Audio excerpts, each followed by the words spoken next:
Well, hello and welcome to the Unforcer, a new tennis show. We are 4 days away from the Australian Open, so that will be our first order of business. So this is a little passion project for myself. My name is Harry. I'm a wannabe tennis journalist. I've no journalistic qualifications whatsoever, nor am I an expert on tennis, and I'm not a professional player, and I don't play too regularly myself. But I have watched a lot of tennis over the years. It's pretty much all I did during university, anyway.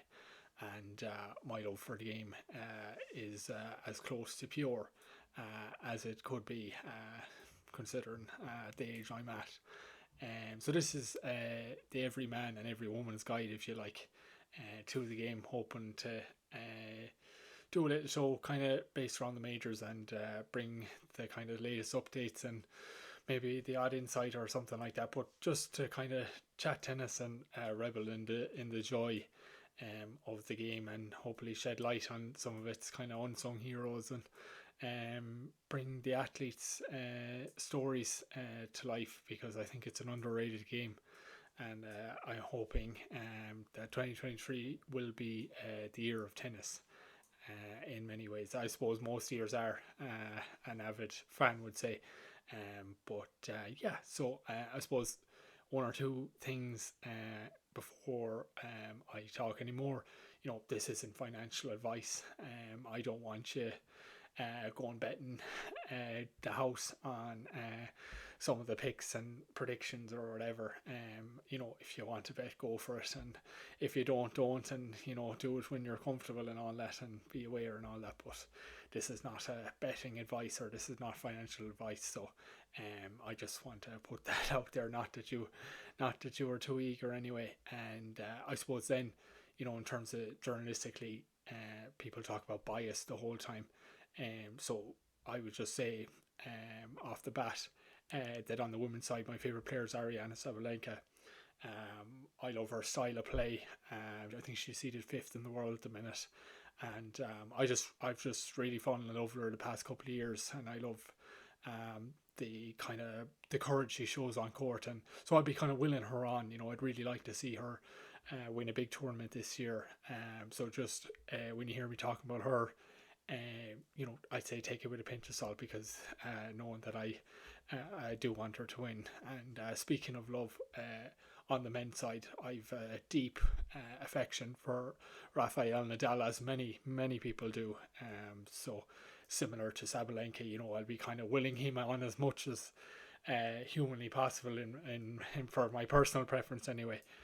So as I said, once you hear me talk about him, just know that there's a deep love for Nadal, and hopefully he has a great year. But we just, we're on this little show. I suppose we just want to see great tennis and try and bring shed light on it, and bring its kind of everything about the game, and try and bring it to life that bit more. So we'll do, as I said, we'll do the preview to the Australian Open at the weekend when the draw comes out. But just as a precursor, I'd say just a brief look back on 2022. So I suppose we've been talking in tennis about the changing of the guard for a couple of years, and so we said goodbye to Roger Federer and Serena Williams last year.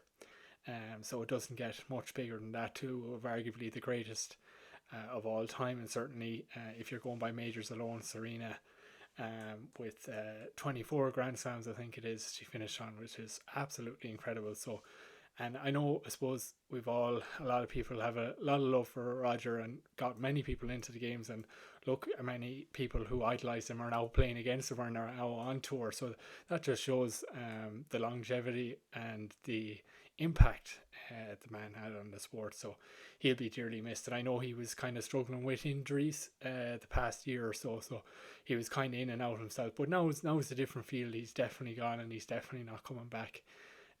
So he will be dearly missed. But in exciting news, I suppose we've a lot of youngsters on both the tours now as well to get very excited about. Number one being Carlos Alcaraz, the Spanish teenager who won the US Open there in September, and a lot of people running away with what he could do in terms of comparing him already to potentially be one of the greatest of all time.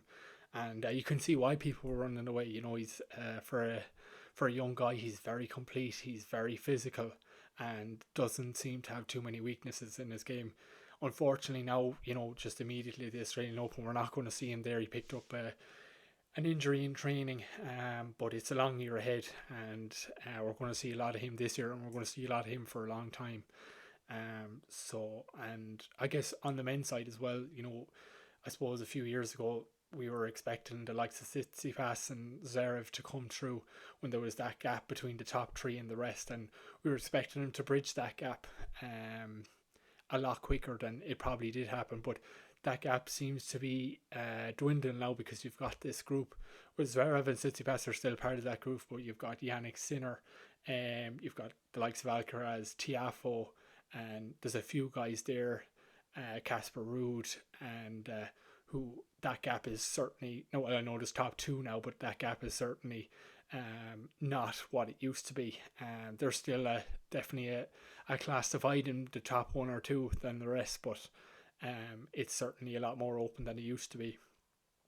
And on the women's side, speaking of class divide, number one of people we say goodbye to last year, the All-Senior Arenas, we also say goodbye to Ashleigh Barty, who at 26 stepped away from the sport after winning the Australian Open last year. And remarkable really that a woman at 26 at the peak of her powers and just walked away and seemed to do it with a lot of class. And we see how countless athletes not knowing when to retire or retiring and coming back, and often there's ugly ends to a lot of careers because it's very hard for athletes to step away from the sport they love. But Ash Barty has seemed to have done it in some fine fashion. Now at the same time, we'd still love to see her back if she ever decides to do so, but she's an extremely talented woman in many different sports, so you could see her at a variety of different sports yet. So we miss her, but we are glad that she has made that transition rather smoothly. So, but as I said, the women's game is very open. We got a lot of youngsters. Iga Swiatek is very dominant on clay and is progressing on the hard courts as well. Of course, the US Open the year before last, we had 18-year-old Emma Raducanu emerge. She had a tough year last year, and I think she's debating whether to do the Australian Open. I know she's suffering with injury as well, so be exciting to see what she does. But we've got lots in the top 10. Garcia ended the year well. Sabalenka, aforementioned, of course.